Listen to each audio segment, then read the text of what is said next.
अब यो पार्टमा चाहिँ हामी पाइथनको कलेक्सन्सको कुरा गर्छौँ है त। यो पार्टमा मात्रै हैन, अब यसपछिको 2-3 वटा पार्टमा चाहिँ हामी पाइथनको कलेक्सन्सहरु कुरा गर्छौँ। अब पाइथन कलेक्सन्स भनेको अब नामैले कलेक्सन्स भनेको केहीको कलेक्सन जनाउँछ हैन, केहीको ग्रुप। सो अब रियल लाइफमा काम गर्दाखेरि सधैँ हामीले सिंगल डाटा मात्रै हुन्छ। जस्तै पहिला पहिला हामीले नेम इक्वल टु रोशन गरेको थियो हैन, अनि एज इक्वल टु 25 एउटा त्यो भनेको एउटा सिंगल डाटा हो हैन। तर अब सपोज मल्टिपल, अब जस्तै भनौँ न एउटा अफिस भित्रको कर्मचारी इम्प्लोइजहरुको ग्रुप छ हैन, जसमा चाहिँ अब हामीले रोशन मात्रै हैन, रोशन छ, सुमन छ, सुजन छ अरे हैन, अब हुन्छ नि टन्ने अब भयो स्कुलको स्टुडेन्टहरु, कुनै क्लासको स्टुडेन्टको ग्रुप भयो, यस्तै गरी हैन मल्टिपल नेम्सहरु हुन्छ। अब नाम मात्रै हैन, अब एज भयो अरे सपोज 18 वर्षको, 19 वर्षको हैन, यस्तो भयो अरे, अथवा जेको पनि अब अफिसको स्यालेरीको कलेक्सन भयो अरे 25,000 40,000 यस्तो गरेर हैन, जेको पनि ग्रुप अफ डाटाहरुलाई काम गर्नु पर्यो भने चाहिँ कलेक्सन्सहरुसँग काम गर्नुपर्छ हामीले है त। र यसको कलेक्सन्सहरुसँग काम गर्न चाहिँ पाइथनले हामीलाई 4 वटा टुल्स दिन्छ है। 4 वटा टुल्स भनेको के हो भन्दा लिस्ट हो एउटा है, अनि सेट हो, टपल हो र डिक्सनरी है। यो 4 वटा कुराहरुले चाहिँ यस्तो ग्रुप अफ डाटासँग काम गर्नलाई हेल्प गर्छ है। कसरी काम गर्ने भनेर हामी पछि यही हेर्छौँ। अब यो च्याप्टरमा चाहिँ हामी लिस्टसँग काम गर्छौँ। त लिस्ट भनेको के हो, कसरी काम गर्ने भनेर लिस्टको इन्ट्रोडक्सन दिन्छौँ। सो एउटा लिस्ट बनाउँछु म अहिले बेसिकली, ल नेम चाहिँ बनाउँ सजिलो हुन्छ। नेममा ल एउटा अफिसको इम्प्लोइजहरु छ अरे, रोशन, सुमन र सुजन हैन, अफिसको इम्प्लोइजहरु भयो हैन, अरूहरु पनि होला, पछि अब एड गरौँला, बट अहिले त म 3 जना राखौँ सजिलो हुन्छ। सो अफिसको इम्प्लोइजहरु भयो यिनीहरु। अब यही हो एउटा, दिस इज अ लिस्ट है। एउटा मैले नेम भनेको यो नेम्स भन्ने जुन छ यो चाहिँ लिस्ट हो, हामीले टाइप चेक गर्न सक्छौँ यहाँनिर हैन, यो भनेको लिस्ट हो। अब यो लिस्टमा कसरी बसे हुन्छ भने जहिले पनि यो डाटाहरु एउटा अर्डर हुन्छ है, एउटा स्पेसिफिक अर्डर हुन्छ, र्यान्डमली जापाइती बसे हुँदैन, यो लाइन लागेर बसे हुन्छ, एउटा पोजिसन हुन्छ आफ्नो, यो फर्स्टमा, यो सेकेन्डमा, यो थर्डमा भनेर हैन। र यो पोजिसनलाई हामी प्रोग्रामिङको भाषामा इन्डेक्स भन्छौँ है त। इन्डेक्स भनेको अब यो 0 इन्डेक्समा छ, यो 1 इन्डेक्समा छ, र यो 2 इन्डेक्समा छ। हामीले स्ट्रिङ गर्दा पनि गरेको थियौँ हैन, स्ट्रिङ गर्दा पनि त्यस्तै यसको 0 पोजिसनमा, 0 इन्डेक्समा, यो 1 मा हैन। हामीले अब यसरी हेर्न मिल्छ, नेम्सको 0 पोजिसनमा के छ भन्दाखेरि यसरी देखाउँछ हैन, नेम्सको 1 पोजिसनमा के छ भन्दा यसरी देखाउँछ हैन। यसरी हामीले एउटा डाटाहरु एक्सेस गर्न मिल्छ यसरी। अब र यो लिस्ट बनाउँदाखेरि एउटा कुरा, सिम्पल कुरा ध्यान दिनुपर्ने, यो स्क्वायर ब्रेसेस है। स्क्वायर ब्रेसेसमा चाहिँ लिस्ट हुन्छ। यही कुरालाई मैले नेम्स इक्वल्स टु चाहिँ यस्तोमा राखेँ भने यो लिस्ट हुँदैन, यो अर्कै कुरा हुन्छ है, पछि गर्छौँ हामी, तर अर्कै कुरा हुन्छ है त। यसरी मैले बनाएँ भने यो दिस इज नट लिस्ट, तर लिस्ट बनाउनलाई मात्रै के हुन्छ त भन्दा स्क्वायर ब्रेसेसमा दिनुपर्छ, त्यति भयो भने एउटा लिस्ट हुन्छ, सजिलो छ। अब सपोज अब काम गर्नुपर्दा अब कहिलेकाहीँ एड गर्नुपर्ने, सपोज अफिसमा नयाँ इम्प्लोइ आयो हैन, कोही आयो अरे, ल नेममा अब एड गर्नुपर्यो हामीले यो लिस्टमा हैन। एड गर्नको लागि हामीसँग एउटा सिम्पल फङ्सन छ, एपेन्ड भन्ने फङ्सन है त। एपेन्ड भन्ने फङ्सनमा मैले सपोज एकजना नयाँ मान्छे आयो अरे, ल केटी आयो, सपोज के ज्योति भन्ने केटी आयो अरे हैन। सो मैले एपेन्ड गरेँ यो ज्योति भने, यसरी एपेन्ड गरिन्छ है त। सो एपेन्ड गर्दाखेरि अब मैले यहाँ नेम्स भन्ने हेरेँ भने यो लास्टमा यसरी जोडिन्छ है। यसरी हामीले जोड्न मिल्छ नयाँ डाटाहरु लिस्टमा। र यसै गरी अब मैले एड गर्नु पर्यो, हटाउनु पर्यो भने, कुनै डाटालाई हटाउनु पर्यो भने दुईटा तरिका छ हटाउने। एउटा सिम्पल तरिका भनेको पप भन्ने छ हैन। पपमा चाहिँ तपाईको लास्ट एलिमेन्ट आउँछ हैन। सपोज पप गरेर जुन लास्ट एलिमेन्ट रिमुभ हुन्छ, त्यो रिमुभ भएको एलिमेन्टलाई चाहिँ बेसिकली हामीले कहिलेकाहीँ स्टोर गर्नुपर्ने हुन्छ।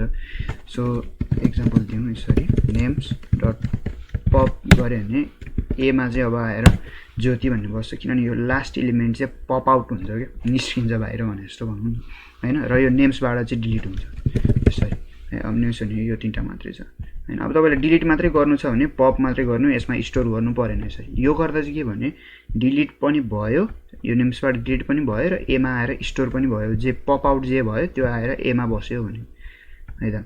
सो ए भनेको त्यही भएर ज्योति भन्ने छ, अनि डिलिट पनि भयो लिस्टबाट है त। यसरी पप गर्दाखेरि सिम्पल। अब पप नगर्ने हो भने रिमुभ पनि गर्न मिल्छ। रिमुभ भनेको चाहिँ अब रिमुभमा चाहिँ हामीलाई डाटा थाहा हुनुपर्छ के छ भने हैन। सपोज रिमुभमा मैले यसरी रिमुभ सुमन रिमुभ गर्नु यसरी हैन मैले अब नेम्स हेरेँ भने सुमन भन्ने छैन यसरी तपाईले के रिमुभ गर्ने हैन लिस्ट भित्रको डाटा नै थाहा छ के रिमुभ गर्ने भनेर चाहिँ थाहा छ भने यसरी रिमुभ गरे हुन्छ रिमुभमा चाहिँ अब तपाईले यसरी डाटा नै दिनुपर्छ सबै जुनको पनि जहाँको पनि जुन पोजिसनको पनि फर्स्ट सेकेन्ड थर्ड म्याटर भएन रिमुभले सबै त्यसरी रिमुभ गरिदिन्छ है त सो लास्टको निकाल्नु पर्यो भने युजुअली पपै युज गरिन्छ हैन अब लास्टको हैन कुनै यसरी डाटा निकाल्नु पर्यो भने तर अब हामीलाई डाटा पनि छैन त्यो यस्तो लास्टको पनि हैन हामीलाई एउटा कुनै पोजिसनको मलाई सपोज 0 पोजिसनको चाहिँ डिलिट गर्नु पर्यो हैन रोशन अब यो रोशन भन्ने थाहा छैन जस मलाई यति के थाहा छ भने फर्स्ट पोजिसनको डाटा रिमुभ गर्नु पर्यो 0 को डिलिट गर्नु पर्यो अथवा 0 को नगरौँ 1 को गरौँ हैन 1 पोजिसनको चाहिँ मलाई डिलिट गर्नु पर्यो भने यसरी गर्नु मिल्छ डेल भन्ने एउटा फंक्सन जस्तो छ डेल नेम्स को 1 पोजिसनको यसरी दिन्छ है यसरी गर्यो भने अब नेम्समा चाहिँ केही पनि छैन रोशन मात्रै छ किनभने यो 1 पोजिसनको डिलिट भयो सो यो डिलिट गर्ने तरिका तीनटा छ है एकदम कमन तरिकाहरू एउटा लास्टको निकाल्नु पर्यो भने चाहिँ थप अब डाटा नै दिएर गर्न हामीलाई डाटा नै थाहा छ यो स्पेसिफिक यो डाटा रिमुभ गर्ने हो भने यो र स्पेसिफिक पोजिसनको डाटा रिमुभ गर्ने हो भने यसरी डेलले रिमुभ हुन्छ है त र एड गर्ने पनि भइहाल्यो एड गर्ने पनि अर्को पनि तरिका छ है एउटा इन्सर्ट भन्ने इन्सर्ट गर्दाखेरि चाहिँ हामीले पोजिसन नै दिनु मिल्छ सपोज यहाँ अब डिलिट पनि भयो खाली भयो हैन हाल्यौँ एउटा सो 1 पोजिसनमा जुन मैले डिलिट गरेको थिएँ मैले 1 पोजिसनमा फेरि सुजन हालिदिन्छु है त यसरी नेम्स डट इन्सर्ट गर्नु मिल्छ र कुन पोजिसनमा गर्ने भने 1 पोजिसनमा मैले सुजन भन्ने हालिदिन्छु यसरी है त नेक्स्टमा 2 पोजिसनमा पनि हाल्दिउँ इन्सर्ट 2 पोजिसनमा चाहिँ सुमन भन्ने हाल्दिउँ हैन यसै गरी अब अनि रिप्लेस पनि गर्न मिल्छ जस्तै अब मेरो अहिले फर्स्ट पोजिसनमा 0 मा के छ त हाम्रो भन्दा रोशन छ नि हैन यो 0 को यो रोशनलाई चाहिँ मैले 0 मा ही अर्को हाल्न पनि मिल्छ जस्तै इन्सर्ट हैन 0 मा चाहिँ अब सपोज ज्योति हाल्नु पर्यो हैन अब 0 मा ज्योति आउँछ त यसरी एड गर्न मिल्छ है एड भयो डिलिट भयो अरु के हुन्छ यसमा चाहिँ कुनै डाटा छ कि छैन भनेर चेक गर्नु पर्यो सपोज हैन मेरो एउटा लिस्ट छ अब यो लिस्टमा सपोज शंकर भन्ने मान्छे छ कि छैन थाहा छैन अरे हामीलाई हैन अहिले त अब यहाँ देखिरहेछ थाहा छ त्यही पनि चेक गर्नुपर्छ यस्तो केसमा हैन र चेक गर्नु पर्यो भने कसरी गर्नु मिल्छ भने शंकर इन नेम्स हैन फल्स भनेको यसरी चेक गर्दा चाहिँ यो स्ट्रिङमा पनि गरेको थियो नि हामीले हैन इज शंकर इन नेम्स भनेर सोधे जस्तो हुन्छ कि है त नेम्स भन्ने लिस्टमा चाहिँ शंकर भन्ने यो डाटा छ कि छैन भनेर चेक गरे हो जुन फल्स भनेको चाहिँ छैन भन्ने रिजल्ट आयो हैन यसैगरी अब सपोज रोशन इन नेम्स भनेर गर्नु पर्यो भने ट्रु दिन्छ हैन यो छ कि छैन भनेर चेक गर्ने यो पनि काम लाग्छ है धेरै अनि अब यस्तै अर्को कुरा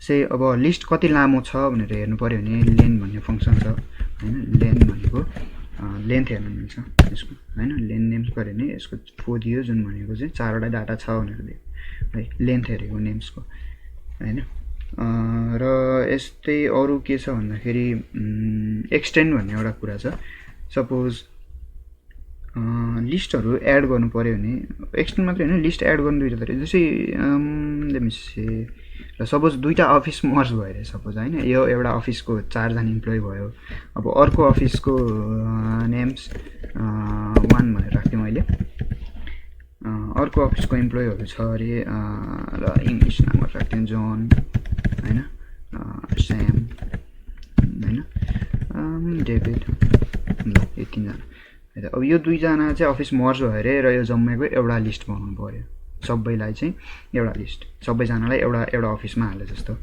हैन सो दुईटा लिस्ट गर्नलाई हामीले अब नेम्स केमा स्टोर गरौँ हैन नेम्स भन्नेमा स्टोर गरौँ नेम्स भन्नेमा अगाडिको नेम्स र यो नेम्स 1 यसरी एड गर्न मिल्छ अब यो भनेको यो पुरानो नेम्स यो हो हैन र यो नेम्स 1 भनेको यो है त यो दुईटालाई मैले एड गरेर हैन एड गरेर चाहिँ यो नेम्स भन्नेमा स्टोर गर्ने है त सजिलो छ यहाँ कन्फ्युजन सेम भएर कन्फ्युजन हुनु अथवा भनौं न ल नेम्स मर्ज्ड यसरी राखे पनि भयो नयाँ भेरिएबल बनाए पनि भयो हैन नेम्स मर्ज्डमा पुरानो नेम्स भन्ने र नयाँ यो तीन जना यो यसरी भयो अब नेम्स मर्ज्डमा चाहिँ सबै जना हुन्छ है त यसै गरी यसैलाई अर्को तरिका पनि छ एक्सटेन्ड भन्ने।